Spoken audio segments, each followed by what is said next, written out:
अस्सलाम वालेकुम दोस्तों। आप सब पामिस्ट्री और एस्ट्रोलॉजी के बारे में जानते होंगे। पामिस्ट्री हाथों को पढ़ने का इल्म कहते हैं और एस्ट्रोलॉजी सितारों और सियारों का इल्म कहते हैं। अब इन सितारों और सियारों का इल्म लेके एक बाकायदा हॉरोस्कोप की दुनिया डिवाइस की गई है, जिसमें डेट ऑफ बर्थ और टाइम ऑफ बर्थ के लिहाज से लोगों को डिवाइड किया जाता है और हॉरोस्कोप दिए जाते हैं। आइए चंद हकाइक को सामने रखते हैं और जानते हैं क्या एस्ट्रोलॉजी इंसान की जिंदगी पे असर डालती है या नहीं। एक फेमस जर्मन एस्ट्रोनॉमर ने कहा था कि 100 झूठों में अगर आप एक सच बोल देते हैं तो वो एक सच आपका माना जाएगा।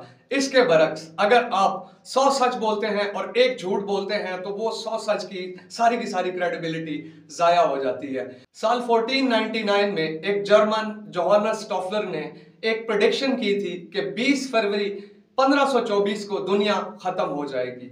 खत्म होने की वजह एक बहुत बड़ा सैलाब होगा। उसके अलावा डेविड मेडे ने कहा था कि दुनिया 25 सितंबर 2017 को खत्म हो जाएगी। एक क्रिश्चियन प्रीचर हैरल्ड कैंपेन ने कहा था कि दुनिया 21 मार्च 2021 को खत्म हो जाएगी और इस चीज पे उन्होंने 5000 बिल बोर्ड्स रोड्स पे लगवा दिए, लेकिन एट द एंड उनको ये डेट अक्टूबर में पोस्टपोन करनी पड़ी और अक्टूबर में भी ये मामला नहीं हुआ। आप सब जानते हैं कि साल 2012 एक ऐसा साल था कि जिस साल में बहुत सारे लोग ये कह रहे थे कि दुनिया खत्म हो जाएगी। उसकी वजह सिर्फ और सिर्फ एक है, एक फेमस कैलेंडर है जो कि बहुत पुराना कैलेंडर है, जो कि 6000 साल से चलता आ रहा है। उस कैलेंडर के खत्म होने की आखिरी डेट थी 21 दिसंबर 2012, लेकिन ऐसा कुछ भी नहीं हुआ। इस सब के पीछे एस्ट्रोलॉजी शामिल है। अब हम बात करेंगे एस्ट्रोलॉजी पे कि एस्ट्रोलॉजी किस तरीके से दुनिया को बेवकूफ बनाने का, फ्रॉड करने का एक बेहतरीन तरीका है।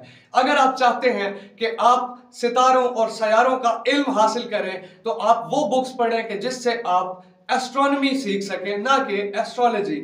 एक फेमस बुक है स्टीफन हॉकिंग्स की a brief history of time, आप जाके लाजमी पढ़िएगा।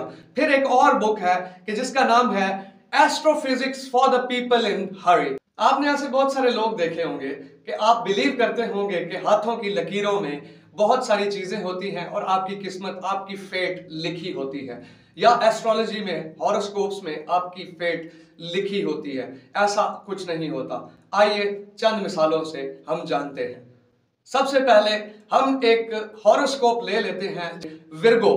विर्गो एक हॉरोस्कोप है। हम विर्गो को लेते हैं। विर्गो चूंकि 23 अगस्त से आगे कंटिन्यू 23 सितंबर तक रहता है, तो सबसे पहले हम 22 अगस्त पैदाइश वाला एक बंदा लेते हैं और एक 23 अगस्त की पैदाइश वाला। अब 22 अगस्त की पैदाइश वाला जो बंदा है उससे पिछला हॉरोस्कोप है जिसको हम लियो कह सकते हैं। अब लियो हॉरोस्कोप में पाई जाने वाली चीजें बिल्कुल करीब 23 अगस्त में पैदा होने वाले बंदे से टोटली तौर पे डिफरेंट है। अब 22 अगस्त में पैदा होने वाला जो बंदा है उसका हॉरोस्कोप है लियो, और 23 अगस्त में जो बंदा पैदा होगा उसका हॉरोस्कोप है विर्गो, और दोनों की खसूसियात टोटली तौर पे डिफरेंट है।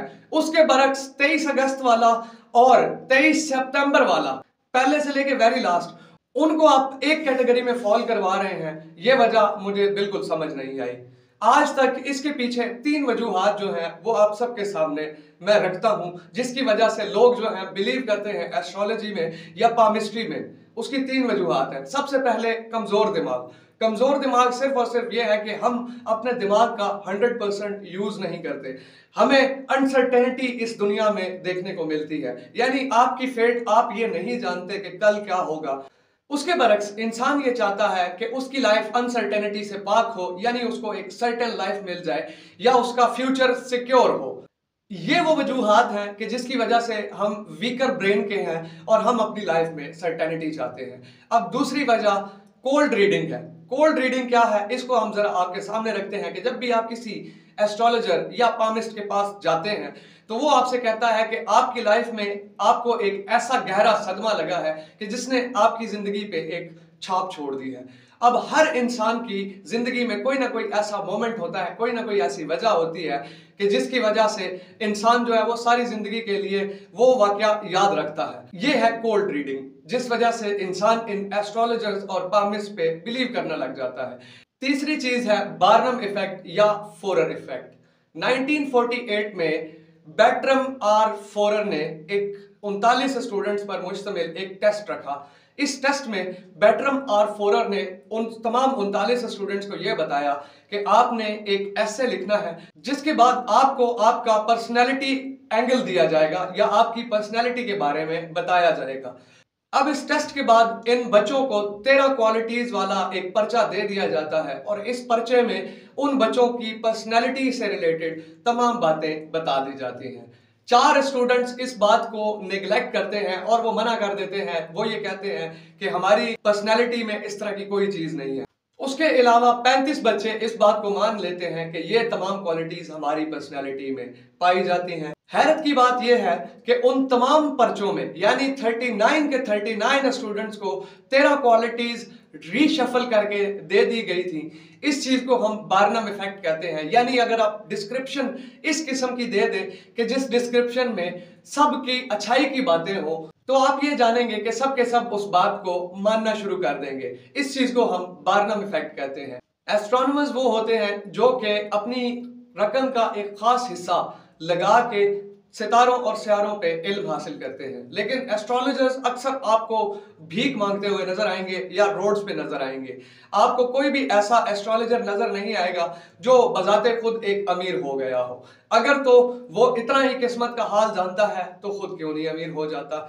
बात का लुबे लुबाब आपको बताता चलूं कि सितारे और सयारे अपनी अपनी मदार में हरकत कर रहे हैं। उस चीज का जवाब सूरह यासीन में अल्लाह ताला कुरान पाक के अंदर दे रहा है कि ये सयारे और सितारे अपनी अपनी मुकर्ररा रस्तों पर जो है वो गामजन है और इसी रास्ते पे ये चलते रहेंगे। आप लोग इस बारे में क्या कहते हैं, मुझे अपनी राय से लाजमी आगाह कीजिएगा और इस तरह की मजेदार वीडियोस के लिए चैनल को सब्सक्राइब कीजिएगा। Thank you. Allah Hafiz.